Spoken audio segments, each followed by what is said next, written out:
Hello po. Magandang araw po. Ito po anak. Magandang tanghali po anak. Ano po yung ginagawa niyo po dito? Maglilinis po anak. Anong pangalan niyo po? Rosie po. Nanay Rosie. Opo. Ilang taon na po kayo? 50 na po ako. May asawa po kayo? Wala na po. Patay na po. Opo. Matagal na po, nanay. Matagal na po anak patay. Mag-ano na. Mag-30 na po. 30 years na po. Opo. Nanay Rosie, ilan po yung anak niyo? Yung dalawa anak, may asawa na. Bunso ko na lang. Ay gusto ko sana anak paralin. Pero sa ito anak naman, hina na yung mata ko. Saka nabubuhay na lang anak sa arawan. Kung wala ako anak ng arawan, wala siyang pambaon. Hindi ko alam kung matapos, kung hindi. Anong grade na po siya? 11 po. Pero anak, ang puro arawan ang arawan, ang trabaho ko, naglalaba. Minsan walang kumukha sa akin. Ang pinakamabilis sa akin arawan anak. Yun ang trabaho ko anak, ang arawan. Tulad po ngayon, Tulad ngayon, nag-aarawan ako ngayon. Naratingan niyo po dito anak na nag-aarawan ako. magkano po yung binibigay pong sahod sa inyo? Minsan po 150, hindi pinapakain. Sa totoo lang anak, wala na nagpapakain sa 250. Hanggang ano na lang anak, hanggang doon. Tapos sinabi nila po sa amin, magbigay kami ng 250 anak, pero sarili ng pagkain. O paano naman anak ibibigay ko sa nag-aaral? Ay di 50 na lang anak yung makakarating. Yung pong bunso niyo po, nanay, nag-aaral po siya ngayon. Nag-aaral po itong bunso ko. Ano po yung hawak niyo? Ito po yung bunso ko yung nag-aaral po. Pwede po makita, nanay. Ito po. Ay, ito po siya. Oo po, yan ang bunso ko po. ID niya po ito. ID niya po. Siya po yung pinag-aaral niyo ngayon. Yan lang po. Bakit niyo po, nanay, pinagsusumikapan na makatapos po yung bunso niyo? Para po makakita sa ng trabaho. Yung naibibigay niyo pong baon sa kanya Minsan 100 anak, 50 ganun. sa isang linggo. O sa isang linggo. Sabi niya nung Nay, paano Nay kung tatanda ka na? Wala nang magbigay sa akin. Sabi ko, mag-test ka na lang dyan sa pinagtitirahan mo para makapagtapos ka. Eh, sabi niya sa akin, manalangin na lang Nay, para matapos ako. Puro arawan anak, wala na akong may ibang trabaho. Ito, labandera, bukas maglalaba na naman ako anak, sa baba. Gano'n po kahirap sa inyo po, nanay, na wala na po yung asawa niyo ngayon po? Alam mo anak, nung maliit pa siya, maliit. Nagtatrabaho na ako sa Pampanga, 5 taon. Para may paaraw ko siya. Ay ngayon, nag-steady na ako, kahit tumanda na ako. Pero yung pong anak niyo po ngayon, masipag po. Masipag po siya mag-aral. Oo, Yung pong bunso. Yung bunso. Gusto niya po makatapos. Oo, gusto niya makatapos anak. Yung sana pinag-ano ko sa kanya. Sabi niya Anong pangarap mo, nanay, para sa anak niyo pong bunso? Na gusto niyo po siyang papag-aralin ngayon? gusto ang pangarap niya anak, gusto niya mag-maestra. Gusto niya maging guro. Oo. At pangarap niyo din po sa kanya, nanay, na makatapos po siya. Yung pangako niya sa akin po anak. Kasi po, nanay, mahirap po yung kalagayan niyo. Oo.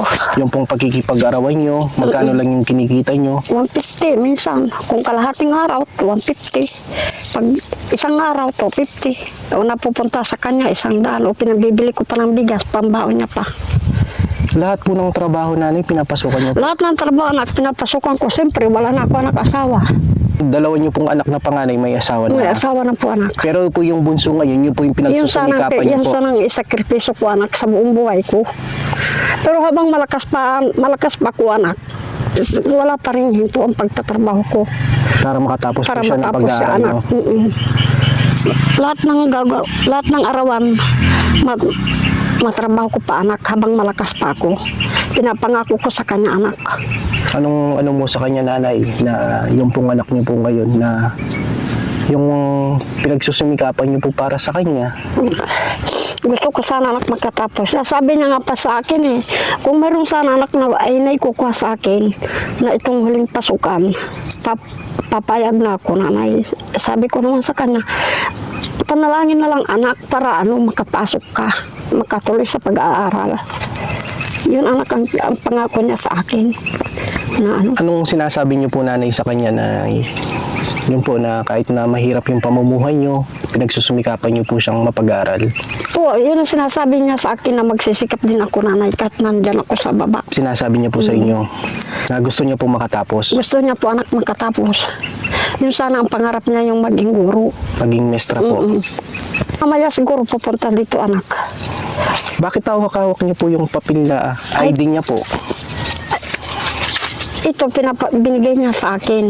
Binigay niya po sa inyo. Andyan yung mga gamit na po anak eh. Kayo po nanay, nakapagtapos po kayo ng pag-aaral. Hindi ako nag-aaral anak. Hindi po kayo Hindi nakapag-aaral. kami nakapag-aaral anak sa Pinatubo. Dati po kayong nasa, Nasa Pinatubo kami anak dati. kaso lang bumaba na po kayo dito. Nung pumutok na anak yung bulkan, lahat nasa lanta. Wala na kami matitirahan. Lahat ng bayan anak napunta namin noon. Galing kami ng Kamiling, Tarlac, San Fernando, Sambales. Pero dito na kami in-stay talaga anak. Opo. Dito na kami binagsak. Lahat ng kaitaan dito na binagsak. Dito po sa Tarlac, no? O, dito na sa Tarlac anak. Dito sa Kapas. Nay, nakita ko po kasi kayo na habang napakainit po ng panahon, nagtatabas po pala kayo, naglilinis kayo dito sa may tubuhan. Oo, Yung arawan niyo po dito, 150 lang. 150. Tapos hindi pa kayo libre pagkain. Hindi. Ano pa yung madalas na trabaho na pinapasukan niyo po? Ang madalas anak, arawan sa kamuti. Ano po yung ginagawa niyo po doon? Pinupulot anak yung kamuti, tapos ilalagay sa sako. Magkano naman pinapasahod sa inyo doon, Nay? 250. Tapos yung 250, yung 150 na pupunta sa bunso ko, doon sa nag-aaral. Ayun po yung pantustos niyo po sa Oo. kanyang pag-aaral. Oo. Tapos mamaya uuwi sa dito ng gabi. O, madaling araw na naman uuwi siya. Para maghihingi sa pera anak. Nay, yung pong ganito po na kalagayan niyo po, bago po kayo matulog paggabi, ano po yung dinadasan niyo sa araw-araw po na Ay, dinadasal ko anak na, alam mo anak, sa totoo lang dinadasal ko na mayroong kukuha sa akin ng arawan, mayroong kukuha ng maglalaba, ganun, para mayroong akong maibigay sa kanya na pambaon, na may pambili kami bigas.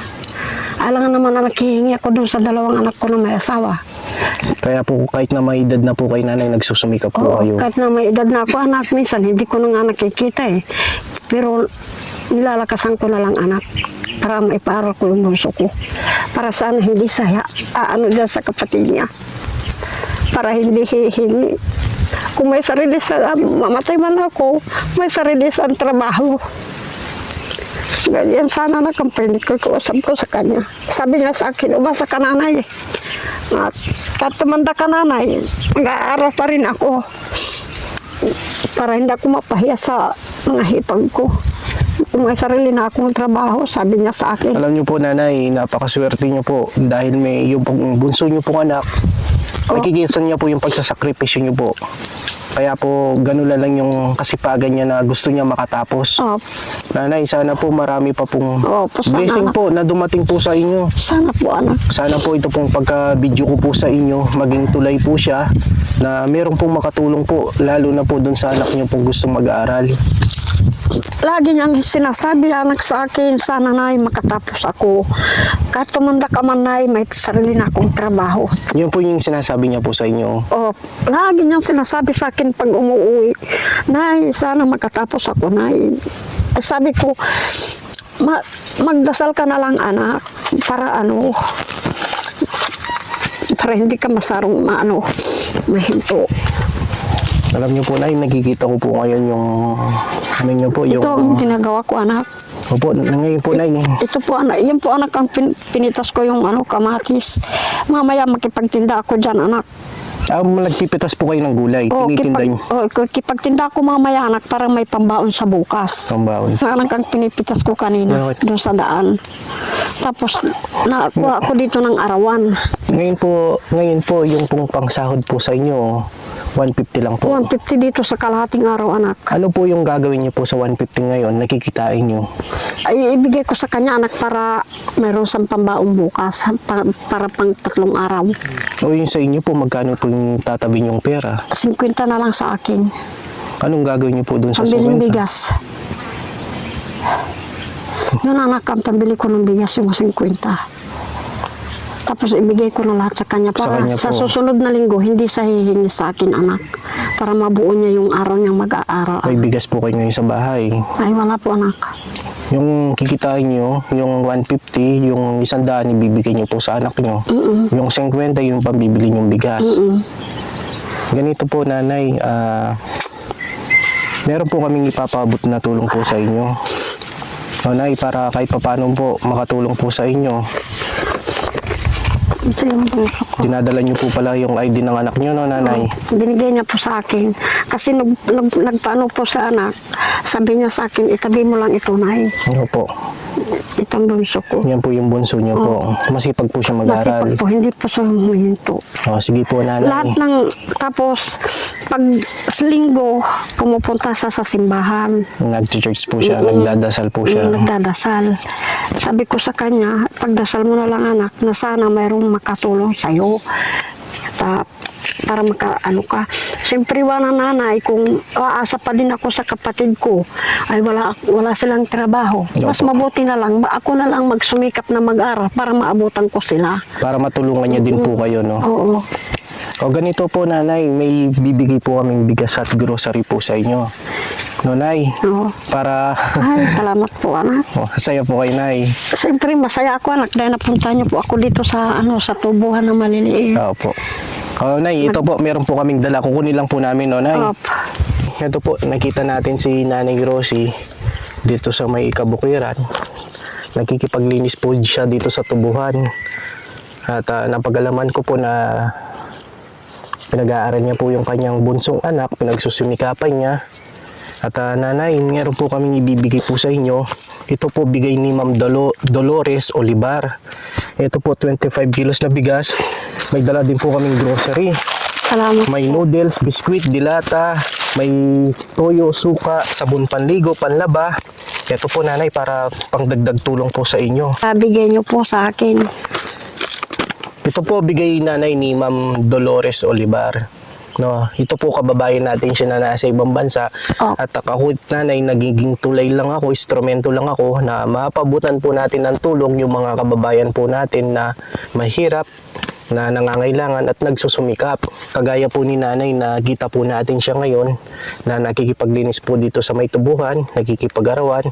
Yung kinikita niya lang po na 150, gustos po sa kanyang anak. At pinagsusumikapan po ni nanay na mapag-aaral po yung bunsong anak niya at makatapos no nanay. Oh. Si nanay po ay wala ng asawa. Ay, Oh. eto nay no. Oh. Isamahan na lang ka namin dun sa labasan. Papunta sa inyo. Para mabuhat niyo po ito. Pagkita ko lang po, dala-dala po ni nanay yung pong photocopy o yung xerox ng ID ng anak niya. Ito po yung anak ni nanay. Alam niyo po, Yung sana gusto kong matapos sana anak ko. ito po yung gusto niyo makatapos sa pag-aaral niya. Anak. Kami nanay, no, hindi po kami nangangako, pero sana mayroon pong makatulong po sa sana. pag-aaral ng anak niyo, no, nay. Ito po, mga kabuksi, dala po ni nanay, yung ID po ng anak niya. Alam ko bakit mo dala ito nanay. Ito'y ginagawa mo siyang inspirasyon at kalakasan, no. Pag nagigita mo to, lalo ka lumalakas, no, nay. Ay, maganda itong anak ko yung bunso. Kaya dinadala mo yung ID niya, nanay. Ito po mga kabuksi, maraming salamat po. Maraming salamat po kay Ma'am Dolores Olivar sa pagbaabot po ng tulong na bigas, grocery, sabon panligo, panlaba, no nanay? Salamat Maraming po. salamat po. Maraming salamat Sana po matulungan pa po natin Sana si po. nanay at marami pa po sanang blessing ang maipabot natin sa kanya, lalo na sa kanyang anak. Nay, no, nay, samahan ka na lang namin doon sa may labasan po. Bye. Bye po, thank you po. Thank you.